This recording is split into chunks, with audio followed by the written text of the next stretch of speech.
Hi guys, Rick here. I'm back with another critique video, long overdue. And these images have been sent in by Cameron, who's 36 years old from Glasgow in the UK. So thank you very much for sending it in, Cameron. Apologies for having you wait so long. I know you sent these in February. So if you want to send some more recent images in, please do, and I'll get another critique done straight away for you. Because I've kept you waiting, really sorry about that. Okay, now just a little bit of a background about Cameron. I've got some information here on the email, which I'll have to look at my phone to read this.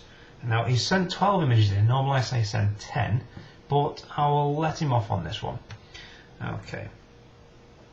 Cameron says I'm 36 and I have been interested in photography since I was a kid, but I never did know how the settings worked. I just like to think that I did. Okay, that's honest. I've been taking photography more seriously for the last 12 to 18 months, so that's probably now a little bit longer.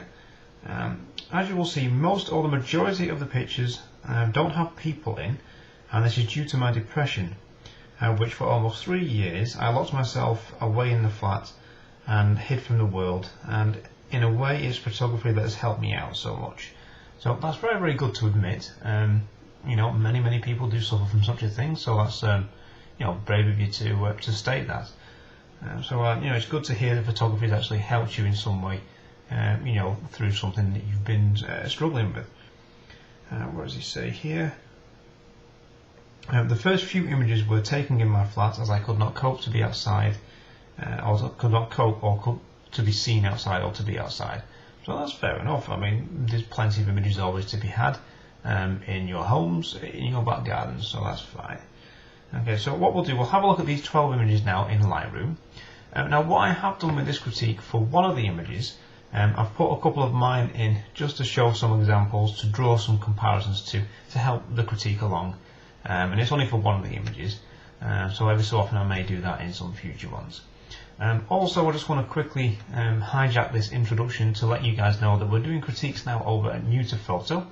Newtophoto.com, that's myself and Mark. We both sit down in front of a microphone in front of a computer like I am now, and we both critique a series of images at the same time, giving two different viewpoints. And so far we've had a few, and they've been well received. So if you head over to newtophoto.com, you can find out how to submit your images by clicking on the banner. The submission rules for my own critiques can be found on a blog post, which I will link in the description below. So let's jump over to Lightroom and have a look at these 12 images that Cameron has very kindly sent in. Okay guys, let's have a look at some of the images that Cameron has sent in. One thing to note, the resolution on these images is really low, so I do say you need to send images in which are about 1500 pixels on the longest side, and about 100 dpi, so we have a fairly decent image to be able to zoom into and check focus if need be, and a fairly different image in terms of the size to preview. So this first one, I quite like this one. I like it in black and white, it works. Nice strong simple lines, graphical composition, which always works well. Now you may well notice the lines which kind of lead your eye down the frame to nothing. Normally you would have leading lines draw your eye to something, but in this instance it's fine, it works absolutely fine for me. I like the simple form and shapes, which is things that I'm always looking for myself. Nice simple lighting, you know, using the sunlight, the natural or ambient light that was there, and nice conversion to black and white as well. Some information about this image, there's no EXIF data on this. Now do make sure that there is EXIF data on the images that you sent in. Cameron, you've done a great job though of filling in some information in the email that you sent, so that's fine. He says this was taken with my bridge camera, a Fuji 5100S. He does mention that the EXIF data is not there, so fair enough. He says this was one of my first shots outside. I like the tones and the light falling off through the pillars, and quite rightly so. I do really like this shot. It'd be nice to actually see a larger one of this, and it's possibly something that will work well printed and framed. So if you've not got it printed and framed yet, then it might be worth considering doing so, Cameron. Don't get it printed at Jessop's or Tesco's or Boots. Go to a half decent lab and get a decent print done. Okay, the next image, smoke trails. These things can be fun to do. You can use incense sticks to do these things, and fairly simple lighting. You can use off-camera lighting, speed lights, natural light if you want to. You can change colour in post-production as well. And the interesting thing about these is you never quite know what patterns you're going to get in the smoke and where it's going to go. What I would do when I'm shooting this kind of stuff is shoot kind of loose. Normally I like to crop in camera and not in post-production. That's a personal thing, but with things like this, because you can't really tell where this smoke's going to build up to and disappear out of your frame, shoot a little looser and then you can crop in post-production later on. We have enough resolution on modern cameras these days to be able to do that. That's absolutely fine. Now I would have liked to see on this one, it comes from this bottom corner. You could possibly crop this bottom section out to improve the image, and I would have liked to see it build up and then fill this part of the frame a little bit more, so you probably could have cropped in a little bit tighter to do that in post-production, or shot a little looser maybe at the time of shooting with a view to cropping tighter later on. But good job on that. I mean, there's tons of things you can get from these. You can change the colours and do a series of images and put them on a wall as a tip, changing the colours. It's quite interesting stuff. Now, he says that this image was shot in his kitchen with a Canon 400D at ISO 200, 320th of a second, okay, at f11. Okay, at 105mm, so shot telephoto, shot at f11 to give plenty of depth of field, okay, which is possibly giving you a relatively, no, it's not necessarily a slow shutter speed, but it's not the fastest, and you've increased the ISO, so that's fine, just so you can shoot at f11 and grab that depth of field. So great work on that one. It's always something interesting to come back to that stuff, because you get different results every time.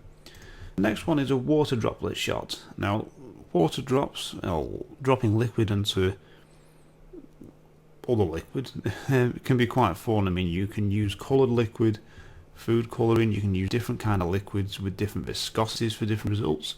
There are people that do full-on sound with or laser beams which get cut by the drop, and then that fires the flash in the camera. All kinds of clever stuff that you can do to get into this stuff, just so you get perfect timing. But it's really fun to do, kind of rough and ready, with a simple dripping tap even, or a bag filled with water with a little pinprick hole in the corner suspended above a tray, and just getting used to the timing taking pictures.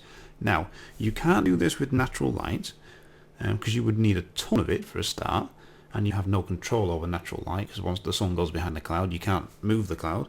You need to use flash so it freezes the action. It's not going to be the shutter speed which freezes this action at all.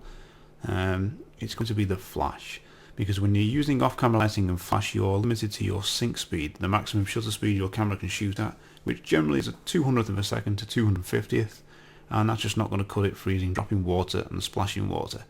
So it's the flash burst which freezes the action for us. Now, you've got quite a nice crown here, and that's something that generally when you're starting out doing this you're always going to be looking for on these water droplets which kind of lead out. You've coloured the light, I can see, be that with a coloured background. You can put blue card and bounce light off that. You can put a blue gel over your flash to get similar results as well, so well done there. Now, a bit of information about this one. It said it was shot in his kitchen with his Canon 400D ISO 200, 160th of a second, which is within the sync speed for that camera. Okay, and he has shot it 55mm, so more than likely with the kit lens, at f8.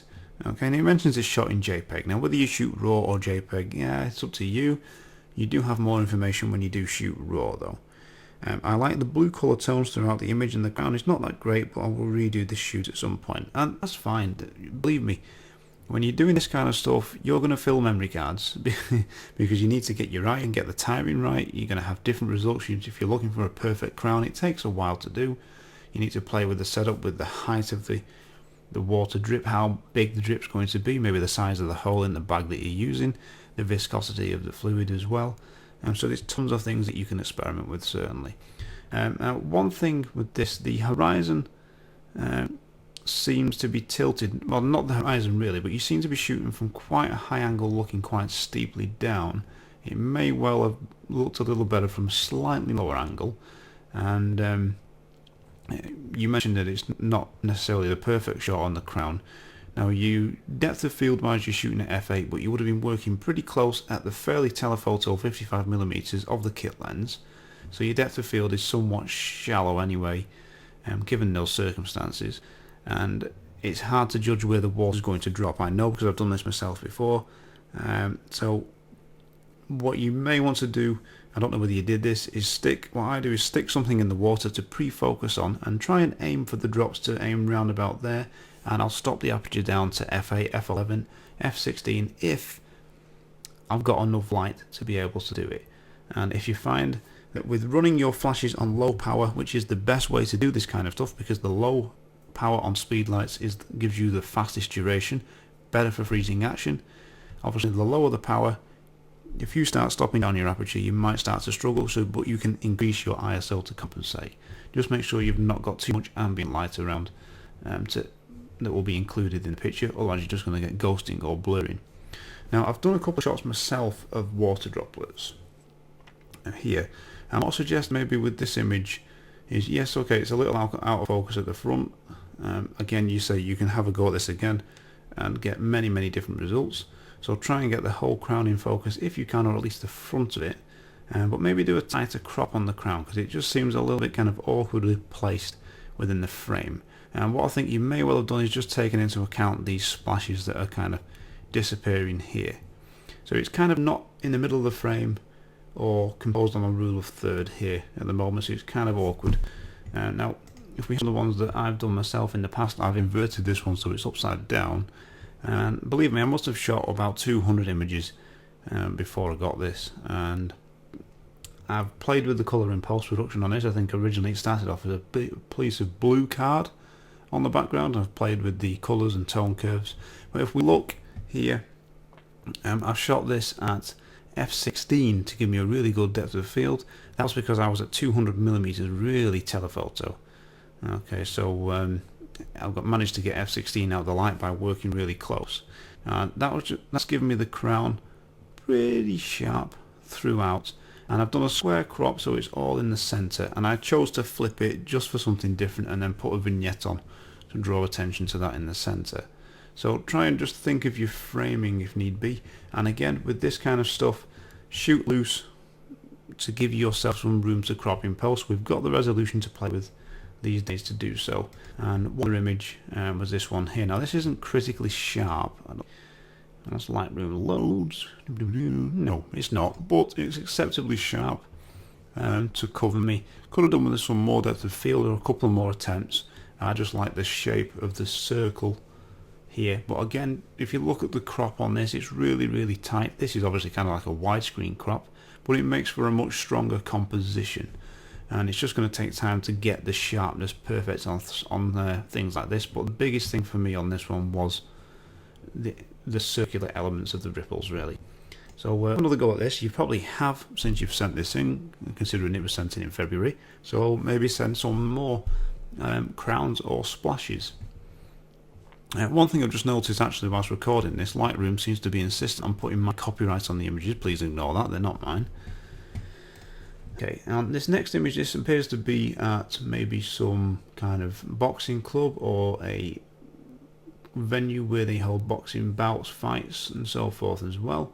And, you know, black and white conversion. It was probably, I imagine, taken at a fairly high ISO, because typically these things are in relatively low light. So let's have a quick look at this. You mentioned about this image. At this point I realised I had to get out of the... Oh, right, okay. He mentions after taking pictures of the water. At this point I realised that I had to get out of the house, which was a big step, and flung myself in at the deep end by contacting a local boxing promoter to take photos of the next event. Wow. Fair play, Cameron. A big step. Big step. So very good stuff. This one was, I imagine it's taken just as a bit of a detail shot or background shot once you were at the event. Shot on location, boxing gym, there we go, with a Canon 400D ISO 800, again this is low light, at 40th of a second, 42mm f9, shot in JPEG.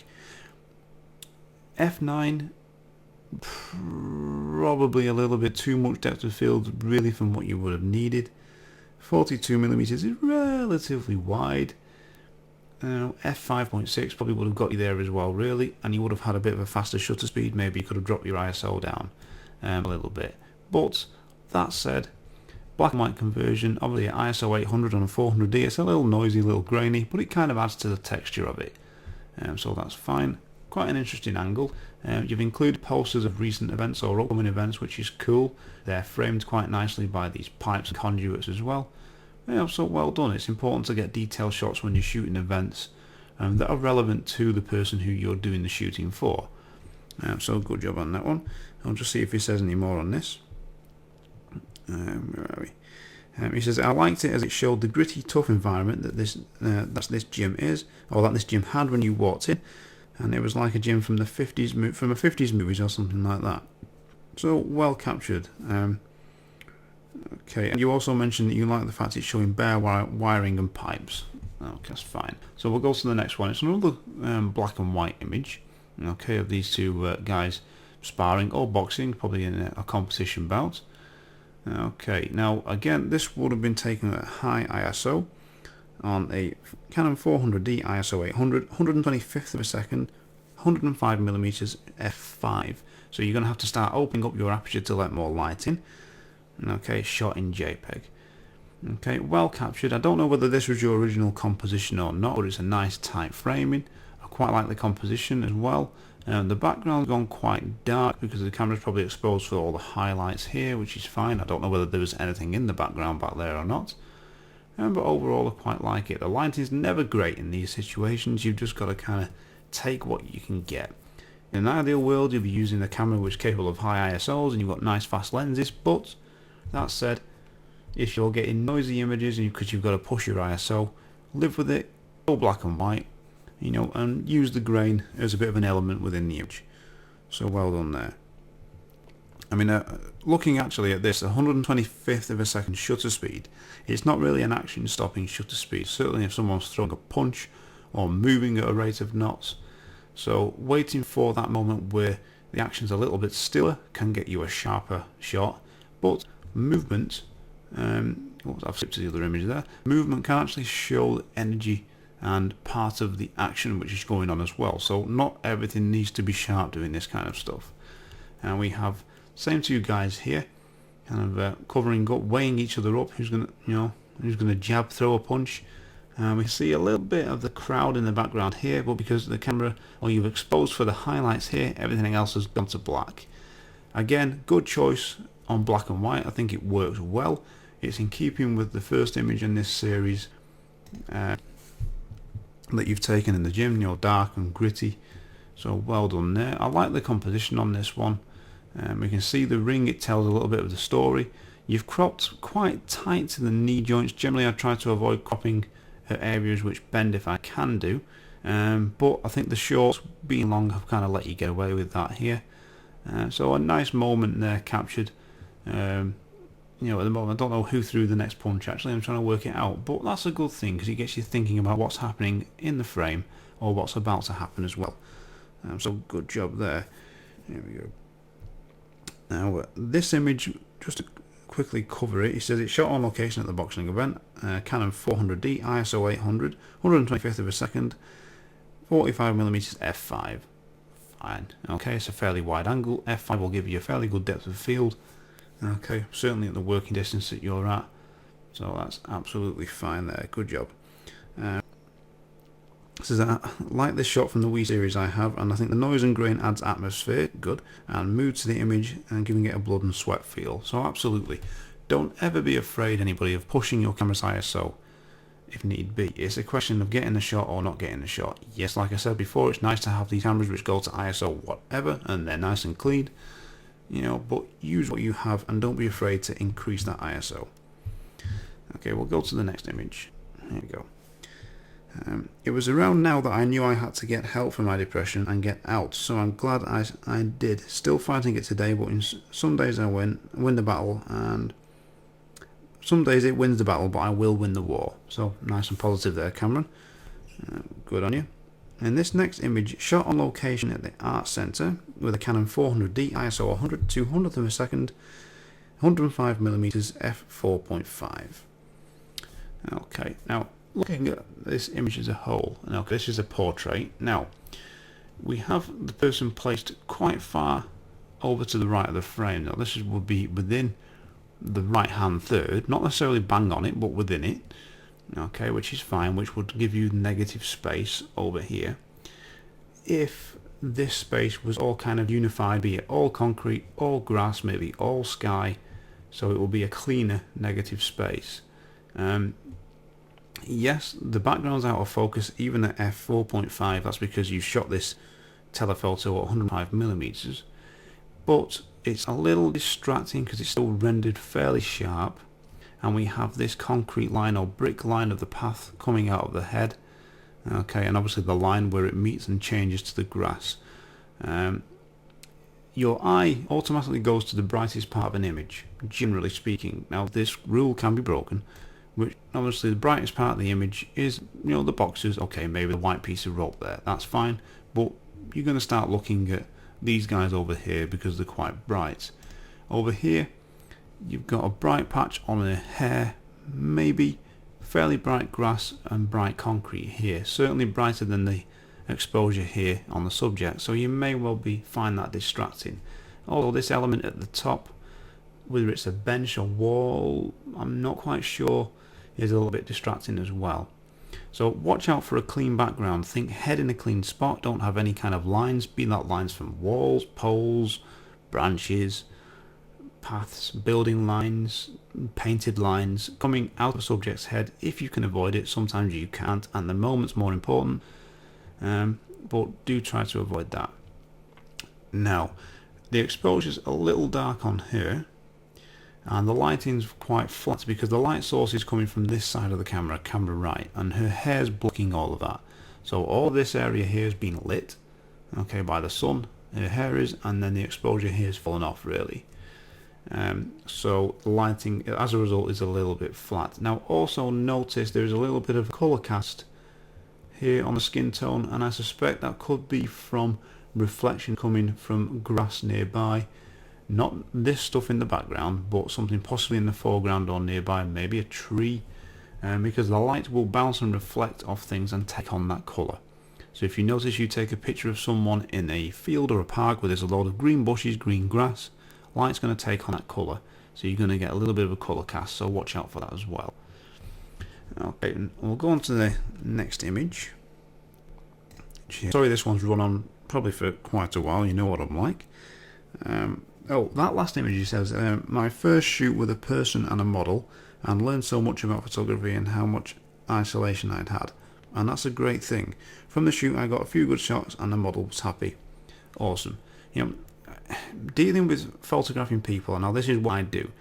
Dealing with photographing people is so much more than the technical, than knowing what lens to use, than knowing what exposure settings to do, your exposure reciprocals, all of that stuff. Because you've got a person in front of the camera, you have to build up a rapport, you have to build up a relationship, a working relationship with them, and talk to them and get to know them and get something from them, something that's them, a real moment, direct them, pose them. So it's a lot more difficult, and kudos for you throwing yourself into it. So I've done a lot of portraiture, and believe me, as I've done that portraiture, I've got some good shots. I'm never happy, I'm really picky. But I've taken many bad shots and I've learned from them, and that's the main thing, is going out and doing this and you will learn from it. So don't ever be too hard on yourself. I sometimes am on myself, but just keep going and improving. Okay, and the next image, a couple of dudes racing on bikes. Okay, this was shot on location cycling event with a Canon 400D ISO 100 40th of a second 40mm f13. Okay, you've stopped down the aperture, so it's going to give you a slow shutter speed in that's fairly bright daylight. And I thought I would try my hand at panning, and this is not my best one, but it's the best one with a good motion blur in the background. And it's fine, the motion blur works well, so it's panned along with the cyclists as they've moved, and getting them sharp enough at a 40th of a second, the wheels will still seem blurred, and it creates a sense of action or speed and motion. The shots compositionally would need work because we're losing this guy off on this side of the frame, and panning is difficult. I don't think the church needs to be really included, or part of that house or whatever it is in the background there, so I think you would have got a better result shooting it horizontally. But the principles of it are fine. You know, you drag your shutter, slow your shutter speed down, compensate by stopping down your aperture. When doing that, generally you're going to keep your ISO fairly low, and you're just going to pan and either fire a succession of shots or fire a burst of shots, maybe 3 or 4, and then just get the next riders, and you'll get your timing in as you start to pan. You know, good attempt on that one. It's something that's certainly worth having to go at again. Like I say, if you'd have frozen this at say 1,000th or 2,000th of a second, it would look totally different. It would just look really static and quite boring, really. Almost like they'd just stopped and they were balancing on the bike. So adding some motion blur certainly works. Okay. From here I wanted to keep learning and decided to start my own blog and YouTube channel. Welcome to Cam Photo Pics. Now, I wasn't too sure whether I was going to mention this or not, because I didn't know whether you'd want me to, but since you have, he has started his YouTube channel, Cam Photo Pics, and he's got a couple of people he does some videos with as well. Carl Gibson, I believe, as well. So well done for that. So you know, I'm quite impressed, to be honest, Cam, because you've said you've struggled with depression, and you've gone and kind of gone beyond that and got out there and done your thing, and now from staying in your flat and not wanting to go outside, you're going out and doing shoots, and you're sticking yourself in front of a video camera, which I know all too well kind of sucks sometimes, because take after take after take after take, you get your words wrong. So well done on that one. Not that I know anything about that. Anyway, this one of another model, I'm assuming, was shot on location at a local park with a Canon 600D, so it looks like you've upgraded your camera. And one thing to note on upgrading your camera, you've gone from a 400D to a 600D, so you've skipped the 450, the 500 and the 550. Good job. Whenever you're going to upgrade your gear, make sure you know why you're upgrading it. Do it when it limits you, cash only, and skip a few generations. There's no point going from a 400D to a 450D or a 500D to a 550D, because there's little gain or upgrade really. So it makes sense to jump a couple of generations before you do. Okay. Shot on location at a local park with a Canon 600D, ISO 3200, so quite a high ISO. This size it looks fairly clean. I imagine the larger size it wouldn't necessarily look that clean. 3200's a little beyond the limits of that sensor. I know it's the same one in my 60D. At 160th of a second, 158mm at f5.6, shot in RAW. Hey, we've switched to RAW shooting. Well done. Now, one thing to note is done here with the settings. Is shot at ISO 3200. You might think, oh, the noise. Yes, it's high ISO. There's going to be noise there. But he's shooting this at 158mm. It's telephoto. So he's done that. He's shot at f5.6, which is probably a limitation of the lens. It's a variable aperture lens, I imagine. So that's as wide as it's going to go at that focal length. So he's increased his ISO to get his shutter speed to a point where it's at or equal to or beyond the focal length he's shooting at. So very well done there, and that's important. Now you can shoot slower, but you've got to be really steady. Image stabilization will help as well. This was taken on the same day I received my 600D. I had no clue to the setting or button. I just liked the composition. Okay, fair enough, no problem. So maybe it was shot in a kind of an auto mode, I don't know. No problem. It's a nice tight headshot with some negative space here. Now negative space I mentioned in this image here, but in this one it works a lot better because it's all the same tone. Okay, it's all the same colour. It's a nice tight framing.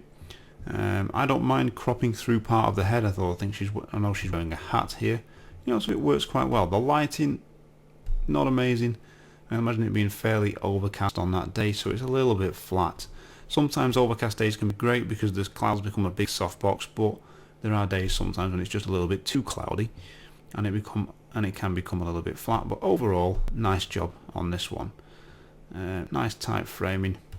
You know, good exposure. It looks like it's going to be fairly sharp, although it's hard to tell here because the image is fairly small, and a good strong composition. No problem with that at all. The next image is, I believe, of the same model, and shot on location at a local park with a Canon 600D, ISO 400 to 100th of a second, with a 50 f1.8. I'm assuming it was shot at f1.8 as well. We've got a huge shallow depth of field in the background. Okay, this was taken on the same day that I received my 600D. I had no clue to the setting or button. I just like the composition. I also used off-camera flash shot through a umbrella, or so a shoot-through umbrella, of the models right about 10 plus feet away. Okay, now it's a little underexposed. If it was shot with ETTL, it kind of got it wrong a little bit. It does that, but it does. If you shot it manual flash, it does look a little bit underexposed. And what we're probably going to find is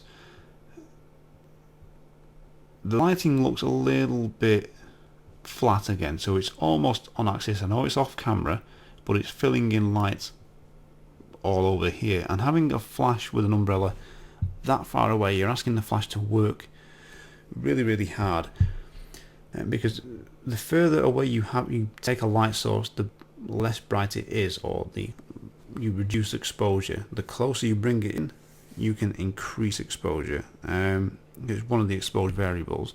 Also, as you move that light source away, it become more of a point light source. So that nice big soft umbrella, if you used it nice and close, suddenly becomes a harder light because you're moving it away, making it more of a point light source. And you're also going to change the pattern of the light as well by moving it away, kind of like you would with a torch. If you held it close to a wall and then moved it away, it changes the pattern of the light. Okay, so maybe work a little bit closer with your modifiers for softer light on your next shoots, Cameron, because this composition, you could have had the umbrella a lot closer than 10 feet away without it risking coming into your frame. Just watch out when you're shooting with shoot-through umbrellas, so they can cause flare, so you might want to use a lens hood, because the whole umbrella will just light up. And it's just one thing to watch out for. Now, the next image is, I recognise that person. Okay. Shot on location on a gig with a Canon 600D, sorry, not 500D, that's just a habit of mine saying that, go figure. At ISO 1600, 125th of a second, 135mm at f5.6, shot in RAW, taken on the same day as Gamu and other X Factor finalists. Okay, a picture of Stacey Solomon. No problem. So it's a nice tight shot. Background's gone out of focus because you've shot this telephoto, so that's fine. These things coming out of the head, not great, but there's probably not a whole lot you can do. You might not have been able to move position. Lighting, you have no real say on that. It's stage lighting or natural light. You can't really dictate what that's going to be like. It's not the best. It rarely is. But a nice tight frame in there. Obviously the microphone here leads you into her. You can tell who she is. You can tell that she's performing and singing. So, a good shot. Well done there. And last one is of a bunch of straws. Okay, shot on location at the college studio with a Canon 600D, ISO 108 second exposure, 55mm, at f5.6, shot in RAW. This was taken in college for an assessment in still life and shot using painting the straw with a torch. Okay, so it's a long exposure of 8 seconds and you just take a torch and paint around it. Fairly interesting result. Obviously it's overexposed on some parts of it, but that may well be what you wanted. It's one thing to do with straws, and I've done this for myself for one of my 365 shots many years ago, is try firing a light directly through the straws, or maybe firing a flash maybe through the side of the straws. Now if you don't have a flash, then obviously you can use desk lamps and so forth. It's a fairly interesting pattern. It looks like you could have moved the camera to get it a little bit more square on, or possibly moved the still life. This element up here seems to be the brightest part, more so than the other corners, so it kind of takes your eye away up to this corner, because the eye will generally go to the brightest part of the frame. So just watch out for that. It's a fairly straightforward still life, but I think more can be done certainly with this. Now you've got quite a varied amount of stuff that you've sent over, and I'd certainly be interested in seeing what you've done since and maybe have you gone down the route of maybe shooting event stuff or shooting more portraits than still life, or you're still kind of doing it all, well, you probably are still doing doing it all for the college course that you're doing, but are you starting to find something that you want to kind of focus on and improve on? You've got a couple of model shots in there, and a couple of portraits, stuff that you've shot at the event, so maybe that's something, and you've got some good stuff. So it's great to hear that the photography has helped you with your depression there, and just keep on working on it. There are always the ways that you can improve. Like I say, just listen back to some of the advice I've given on some of the images. Don't be disheartened. Just say, okay, no problem, I'll go out and I'll try and improve the next one. Now, my views on these images that people send in, they're my views, and photography is really subjective. So someone might think something's awesome, another person will come along and think it's terrible, So I'll always try and give constructive criticism to help people. There will be times I might be a little bit harsh and say, look, this is terrible, you need to go and reshoot it, but I'll tell you why, and that's just so I can help you. Now, Cameron, if you've got any feedback at all on this critique, and like I say, if you want to send any other images in, please do go for it, because it's been a good, where are we, 4 or 5 months, maybe more, since you sent these in, so you've probably done many more images since then. It would be good to hear from you. Anyone's got any comments or questions, stick them below. I encourage discussion on these things. Don't forget, we're doing critiques over at newtophoto.com as well. If you would like your images critiqued by myself and Mark jointly, we usually sit there at the same time, then head over to newtophoto.com and check those out. Out of all of these, I'll say my favourite few images here, Cameron, that you've sent in, I like this, and I'm not a big fan of Stacey Solomon anyway. I've told you where you can improve on the portraits. The next best one, I mean, I like the smoke trails, they'll always look good on the wall somewhere. And then this one. Okay, so it's between that and that one. Let's do a compare. So it's between those two there for you, and I'm probably going to lean towards the one on the left.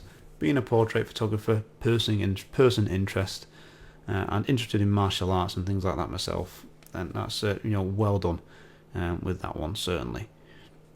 So thank you very much, Cameron, for sending those in, and thank you for including so much information about the work that you've done and yourself as well. Actually, just to finish off, he says, yes, I'm at college struggling, not with the work, just with being out there, so to speak, but so glad I am. Awesome to hear.